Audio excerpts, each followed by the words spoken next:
Hey guys, I'm Brenda. Today, we're going to continue the first book of Samuel. We also have our channel in Spanish. The link to it is in the description. This story is found in 1 Samuel chapters 8 through 10. Let's listen to the story. Samuel led and advised the people of Israel according to God's laws. He would always ask God what he should do. When he grew old, he appointed his sons, Joel and Abijah, as the new leaders. Joel and Abijah ruled from Beersheba, but instead of following God's laws, they were dishonest and accepted bribes. People started complaining about this injustice. So the leaders of Israel gathered together to meet Samuel at Ramah. "You are too old, and your sons do not follow your ways," they told Samuel. "Give us a king, just like other nations have." Samuel was displeased, but prayed to the Lord. The Lord said to him, "It is not you they have rejected, but they have rejected me as their king." Samuel warned them of the consequences of choosing a king. "A king will take your sons and put them in his army. Others will work his fields or as craftsmen for him. Your daughters will be taken to become his perfumers, cooks, and bakers. A king will take 1/10 of your grain and flocks, and you will become his slaves. When you cry out to be rescued from the king, the Lord will not deliver you." The people refused to listen and demanded, "Give us a king, like the other nations have, who will lead us and fight our battles." Samuel repeated what the people said to the Lord. The Lord replied, "Listen to them and give them a king." So Samuel said to the Israelites, "Everyone, go back to your own town." There was a man from the tribe of Benjamin, called Kish, who had a son called Saul. Saul was a handsome young man, who was a head taller than everyone else. Kish had lost his donkeys, and asked Saul to take a servant and search the hill country to find them. Saul and his servant searched for the missing donkeys, but could not find them. Saul wanted to return home, but his servant suggested, "There is a highly respected man of God in this town. Perhaps he would tell us what way to take."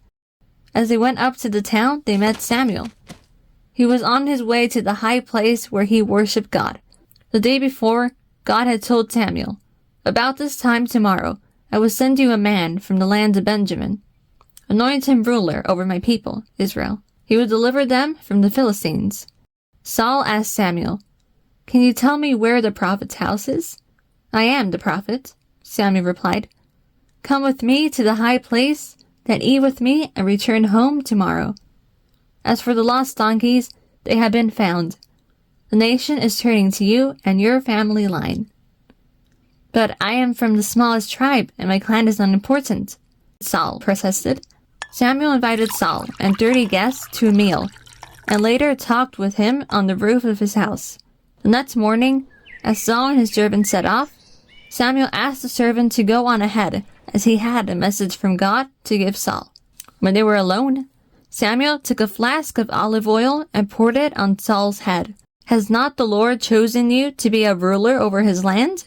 Samuel asked. He then told Saul of 3 things that would happen to him. At the oak tree of Tabor, he would meet 3 men on their way to Bethel, who would give him 2 loaves of bread. At Gibeah, he would meet a group of prophets worshiping God. The Spirit of the Lord would come on Saul with power, and he would prophesy with them. At Zelzah, he would be told by a man that his father's donkeys had been found. These things all happened as Samuel said. When he arrived at Gibeah, a procession of prophets met him. The Spirit of God came powerfully upon him, and he joined in their prophesying.